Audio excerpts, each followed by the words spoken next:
안녕하세요, 군사돋보기입니다. 전 세계의 많은 이들에게 전투기 파일럿의 꿈을 심어준 한 영화가 있습니다. 바로 토니 스콧 감독과 톰 크루즈, 발 킬머가 함께하며 1986년 당시 3억 5,600만 달러를 벌어들이며 전 세계 박스 오피스 1위를 찍은 전설적인 영화 탑건인데요. 드디어 이 영화의 속편이 34년 만에 우리를 찾아오게 됩니다. 이번 주 공개된 탑건 매버릭의 2차 예고편, 그리고 메이킹 영상을 보면 이 영화 또한 CG 없이 진짜로 전투기 비행 장면을 찍었다는 것을 알 수 있습니다. 톰 크루즈가 직접 전투기를 조종하는 이 장면은 어떻게 나올 수 있었을까요? 그리고 예고편의 마지막 부분을 보면 이제껏 보지 못했던 기이한 모양의 신형 전투기가 등장합니다.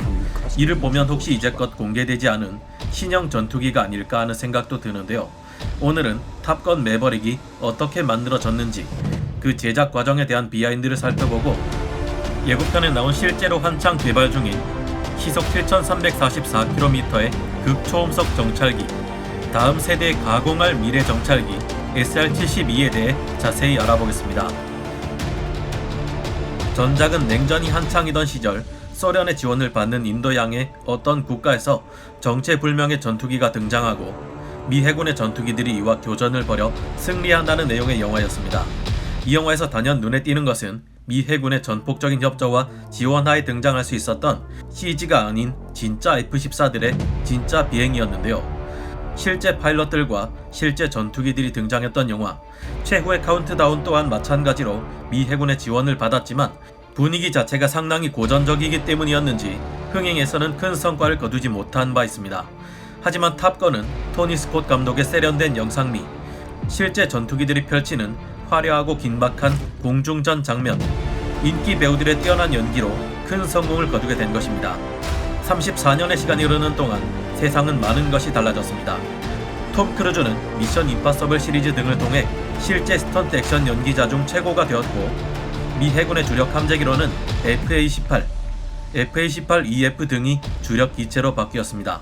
이제는 톰 크루즈 하면 이 형 도대체 어디까지 가려고 하는 건가 하는 생각부터 들 정도가 됐는데요. 그런 만큼 이번 영화 탑건 매버릭에서도 톰 크루즈가 실제 전투기를 타고 어디까지 연기했는지는 큰 관심의 대상입니다. 조종사 입장에서 보고 느끼는 것을 관객이 그대로 느낄 수 있도록 하기 위해 제작진 쪽에서는 전투기 조종석 안에 IMAX 퀄리티의 카메라 6대를 넣을 수 있는 전혀 새로운 카메라 시스템을 개발했습니다. 이 장면을 IMAX 스크린으로 감상하게 되면 그야말로 장관을 보실 수 있을 겁니다. 배우들은 톰 크루즈와 함께 비행을 위한 전문적인 훈련을 받게 됐습니다. 톰 크루즈는 항상 액션 연기를 할 때 드러나는 배우의 얼굴, 표정 연기를 중요시하죠. 전투기를 타고 비행하게 되면 7.5G에서 8G의 중력이 작용합니다. 배우들의 몸이 725kg의 힘을 견뎌야 하는 상황에 놓이는 것이죠. 톰 크루즈는 이번 영화의 제작자로서도 참여했는데 실제 비행 장면을 담은 이유가 중력에 의해 얼굴이 일그러지는 것은 연기로 표현할 수 없기 때문이라고 합니다. 톰 크루즈는 언제나 그랬듯이 불가능하다고 하면 그 일을 해내는 모습을 이번에도 보여주었다고 합니다. 사실 톰 크루즈는 이번에 전투기 조종까지 어떻게든 진짜로 하려고 했지만 미 해군에서 군용기를 민간인이 조종하도록 하는 것은 불가능하다 해서 조종까지 하지는 못했다고 합니다. 이 장면에서 복좌기인 FA-18 래프의 전방 조종석에는 실제 해군 조종사가 탑승하고 톰 크루즈는 후방석에서 조종하는 신용만 한 것으로 보입니다. 6대의 카메라 중 2대의 카메라에 비치는 조종사의 뒷모습은 톰 크루즈가 아닌 진짜 해군 조종사일 것으로 생각됩니다. 이번 영화에서 주로 등장하는 것은 5세대 전투기와 드론 기술이라고 하는데요. 이 드론이 일반적인 드론을 말하는 것이 아닌 현재 개발 중인 6세대 전투기를 말하는 것일 수도 있다고 합니다. 메인 전투기로 활약하는 것은 F-22 랩터나 F-35가 아닌 전자전을 위해 활용되기도 하는 FA-18 EF 슈퍼 호넷이라는 점이 약간은 의외인데요. 영화에 등장하는 항모 장면은 니미츠급 항공모함인 USS 에이브러햄 링컨에서 촬영되었다고 합니다. 40년간 전투기를 몰면서 적기를 3대나 격추시킨 전설적인 인물이라는 말답게 매버릭은 혼자서 2대의 전투기를 농락하는 장면이 보이는데요. 예고편의 후반부에 등장하는 이 정체불명의 전투기는 2030년 배치를 목적으로 개발 중인 극초음속 정찰기 SR-72로 보입니다. 이 전투기는 SR-71 블랙버드의 후속이며 속도가 새로운 스텔스다라는 캐치프레이즈를 달고 있는 만큼 마하 6이나 되는 엄청난 속도로 비행하게 될 예정인데요. SR-72는 초음속 정찰기 SR-71의 공식적인 후속작입니다.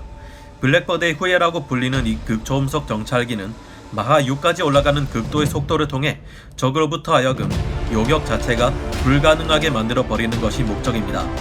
현역에서 사용 중인 사이드와인더 0대0 미사일의 비행 속도는 마하 4 정도입니다.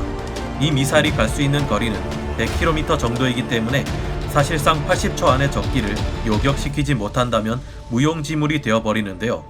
현재 운용 중인 SR-71만 해도 마하 3의 속도로 지나갈 경우 24km 이내에서 쏘지 않으면 사이드와인더 미사일로 맞추지 못하게 된다고 합니다. 정찰기가 마하 4의 속도로 지나간다면 어떨까요? 이럴 경우 미사일 기지가 있는 장소가 정찰기로부터 1km만 벗어나도 사이드와인더 미사일은 무용지물이 되어버린다고 합니다. 현존하는 요격 체계 중에서 마하 6 이상의 속도로 날아가는 정찰기를 맞출 수 있는 것은 많지 않다고 하는데요. 마하 12의 속도를 가진 러시아 S계열 방공 미사일 체계에 쓰이는 48N6E, 48N6E2, 마하 9의 속도를 가지고 있는 이스라엘 에로우, 그리고 마하 8의 속도를 가지고 있는 사드, 초속 4.5km의 속도를 자랑하는 SM-3가 있습니다. 이것들은 대부분 탄도미사일 요격용으로 개발된 것들인데 이 중 SM-3와 사드는 항공기 표적에 대한 대응 능력은 갖추고 있지 않습니다. 마하 6이나 되는 극한의 속도는 어떻게 해서 가능할까요? SR-72는 평상시에는 기존의 재래식 제트 엔진을 이용해 마하 3까지 속도를 발휘한다고 합니다. 이 기체에는 램제트 모드와 스크램제트 모드의 두 가지 모드로 작동할 수 있는 듀얼 모드 램제트 엔진이 장착되는데요. 이것을 이용하면 마하 6까지 속도를 올릴 수 있으며 이러한 엔진이 두 개가 장착된다고 합니다. SR-72의 외형을 보면 기존의 윈드실드나 캐노피가 전혀 보이지 않아서 사람이 타지 않는 무인기가 되는 것 아닌가 하는 추측이 있습니다. 어쩌면 카메라를 통해서 시야를 확보하는 기체가 될지도 모르겠는데요. 속도가 마하 6 정도 되면 표면의 온도가 600도에 이른다고 하니 동체는 탄소와 금속을 이용한 복합 소재로 제작된다고 합니다. 스텔스 목적을 위해서인지 자그마한 틈새조차 없도록 모두 밀봉된다고 하는데요. 그래서인지 외형상 정말 단순하게 생겼습니다.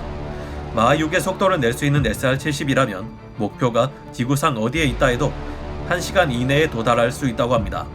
이 때문에 밖으로는 정찰기라고 하지만 사실상 1시간 안에 전지구적 타격이 가능한 전략체계인 폭격기로 활용하려는 것이 진짜 속셈이 아닐까 하는 의혹이 많습니다. 실제 정찰용으로 개발된 UAV들도 공격 임무를 겸하고 있기 때문에 SR-72라고 해서 이렇게 되지 말라는 법은 없겠죠. 폭격기로 쓰일 수 있으려면 어떤 무장을 실을 수 있을지를 우선 알아야겠습니다. 일반적인 폭격기처럼 폭탄 투하창을 열어 폭격을 가하기에는 애초의 목적인 스텔스 성능을 발휘하는 데 문제가 될 겁니다. 빠르게 비행하다가 표적 주위에 다다랐을 때가 돼서야 속도를 줄인다고 해도 그럴 거면 뭐하러 마하 6이나 되는 속도를 고집했나 하는 상황이 될 테고요. 현재로서 극초음속, 초고고도의 환경에서 가장 사용하기 적합한 무기는 고출력 레이저나 고에너지를 이용한 광속 무기가 될 가능성이 가장 크다고 합니다. 이와 같이 활용될 수 있다면 SR-72는 거의 우주에 근접한 상공에서 마하 6의 속도로 비행하며 적군의 탄도탄을 아예 상승 단계에서부터 포착할 수 있다고 합니다. 그리고 그것을 추적해 레이저로 파괴하는 가공할 요격 시스템을 갖출 수 있을 것으로 추측되는데요. 항공기에 레이저포를 탑재하여 탄도미사일을 발사 초기 단계에서부터 요격한다는 ABL이란 것이 있었지만 현재 취소되었는데요. SR-72의 높은 고도와 극도의 속도를 감안하면 ABL보다 훨씬 효율적이고 빠른 탄도탄 대응 시스템이 될 것으로 기대되고 있습니다. 레이저 외의 다른 무장이라면 탄도미사일이 장착되지 않을까 예상되는데요. 일단 로켓 단계를 생략한 탄도미사일에 높은 고도와 빠른 속도로 얻는 위력까지 배가 된다면 보이지 않는 투명 탄도미사일이나 다름없을 겁니다. 적의 입장에서는 방공망 사각지대와 같은 전혀 예상할 수 없는 지점에서 갑자기 분리 단계가 임박한 탄도미사일 공격을 받게 되는 셈이니까요. 이런 무장이 아니더라도 스크램 제트 추진만 되면 발사할 수 있는 극초음속 순항 미사일도 예상해 볼 수 있겠습니다. SR-72는 한 대당 10억 달러, 우리 돈으로 1조 1천억 원이 넘는 엄청난 가격을 호가할 것이라는데요. 개발사인 록히드 마틴은 2025년에 첫 비행이 이루어질 것이라 밝혔습니다. 그럼 오늘 군사 돋보기 여기서 마치고요. 다음 시간에 다시 돌아오겠습니다. 감사합니다. 영상을 재밌게 보셨다면 구독, 좋아요, 알림 설정 부탁드리겠습니다.